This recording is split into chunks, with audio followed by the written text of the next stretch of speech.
পিছন থেকে হাজেরা ডাক দিয়ে বলতেছে যে ইব্রাহিম, আমার কোন অপরাধের কারণে আপনি আমার সাথে এমন রূঢ় আচরণ করতেছেন? ইব্রাহিম আলাইহিস সালাম কিছুই বলেন না। আবার বললেন, কিছুই বলেন না।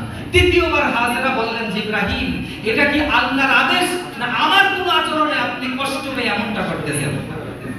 ইব্রাহিম আলাইহিস সালাম বলেন, হাযা মিন আমরি রাব্বি, এটা আমার রবের আদেশ। একথা বলার সাথে সাথে যেমন নবী তেমন তার স্ত্রী হাজেরা বলতেছে, যদি এটা আল্লাহর আদেশ হয়ে থাকে আল্লাহ আমাদের জন্য যথেষ্ট। সুবহানাল্লাহ, আল্লাহ আমাদের জন্য যথেষ্ট। ইব্রাহিম আলাইহিস সালাম এখানে রেখে আল্লাহর আদেশ পালন করে এখানেই শেষ নয়। 1 থেকে 150 হাত সামনে কাবা বাইতুল্লাহর নিকটে গিয়ে তিনি হাত উঠালেন আকাশের দিকে হাত উঠাইয়া 4-5টা দোয়া করলেন। প্রথম দোয়াটাই করলেন, রব্বানা ইন্নী আসকানতু মিন যুররিয়াতি বিওয়াদিন গায়রি জি যারইন ইনদা বাইতিকাল মুহাররাম রব্বানা লিয়ুকিমুস সালাহ। আয় আমার রব, আমার স্ত্রী আমার সন্তানকে জনমানবহীন এলাকায় বসবাস করার জন্য আপনার আদেশে এখানে রেখে গেলাম। মাওলাই কারীম, আল্লাহ আমার সন্তানটা যেন লিয়ুকিমুস সালাহ, নামাজ কায়েমকারী হয়। আল্লাহু আকবার।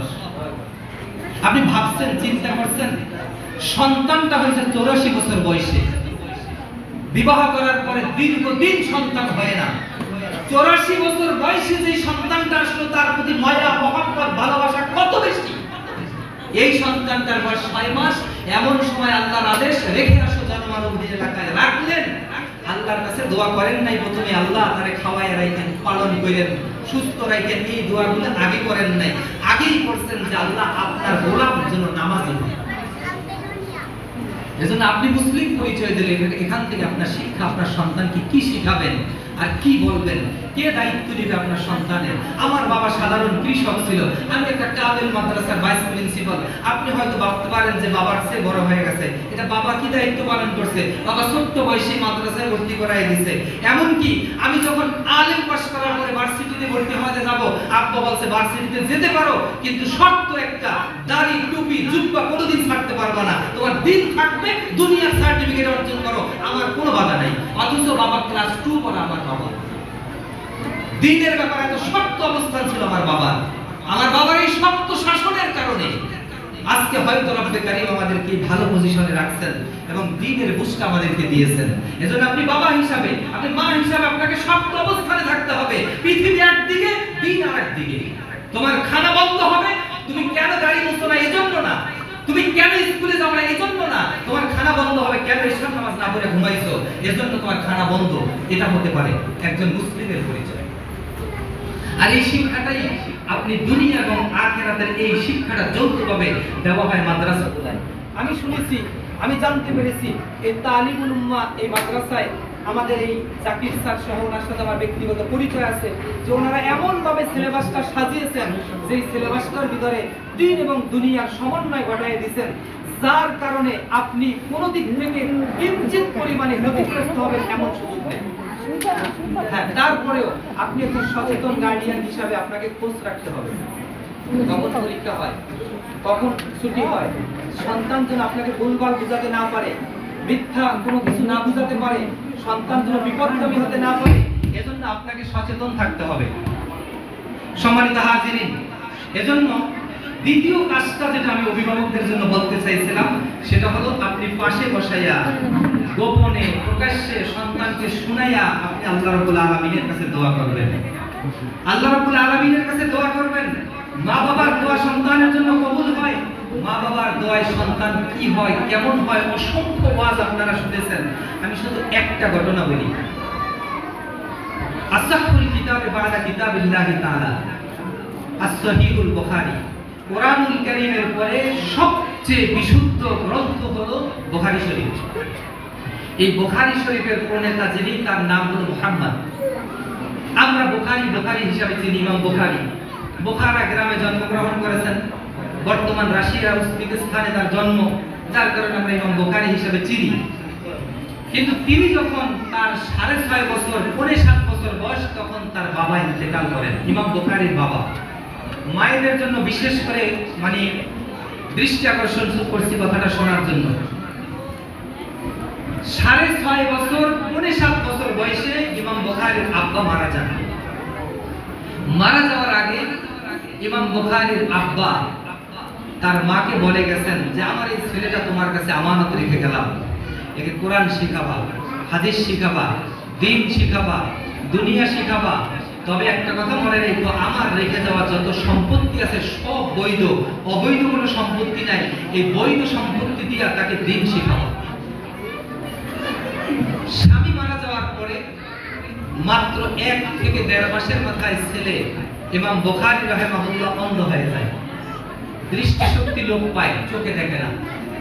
এখন মা রাতের পর রাত তাহাজ্জুদ করে আল্লাহর কাছে কাঁদে আর বলে, আল্লাহ, তার বাবার বড় আশা ছিল তাকে আলেম বানাবে, কোরআন হাদিস শিখাবে, আমারও বড় আশা আল্লাহ আপনার গোলাম বানাবো, তার চোখের দৃষ্টি যদি না থাকে কি করে হবে? আল্লাহ মেহেরবানি করে আল্লাহ তাকে দৃষ্টিটা ফিরায় দেন। এভাবে করে কাঁদতে কাঁদতে 7ম দিন, কততম দিন? ইয়াউমুস সাবিআ, 7ম দিবসে তাহাজ্জুদ করার পরে তিনি সামান্য একটু বিশ্রাম নিচ্ছেন, ঘুমের মধ্যে পড়ছেন।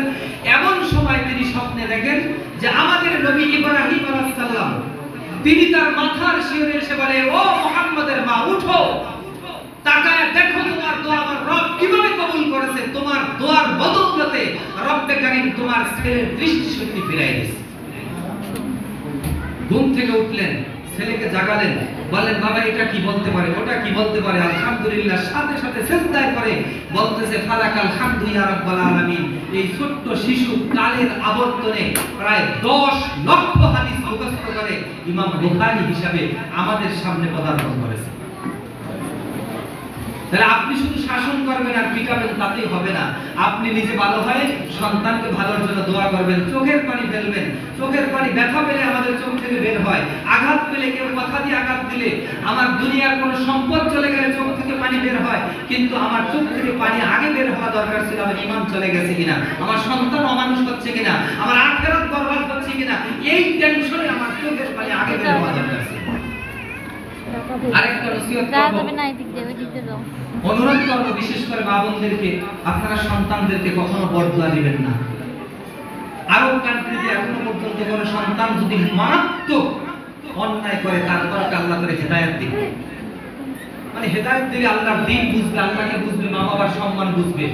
আর আমরা কি করি, বিশেষ করে মহিলারা, মা বোনরা বলে তোর ঘরে গজব করো, খারাপ হলো, গুড়ি উড়ু, এই সমস্ত কথা বলে না, বলে। এগুলি বদদুয়া দিবেন না কখনো। জারুল্লাহ জামাখশরী রাহিমাহুল্লাহ তাফসীরে কাশফের প্রণেতা। পৃথিবীতে এরকম তাফসীর পৃথিবীর আর কেউ কোনোদিন লিখতে পারবে কিনা মনে নাই, কেউ জানে না। আরবি ভাষায় লেখা এত সুন্দর তাফসীর, তাফসীরে কাশফ। এই তাফসীরে কাশফের লেখকের বাড়িও এই রাশিয়াতে।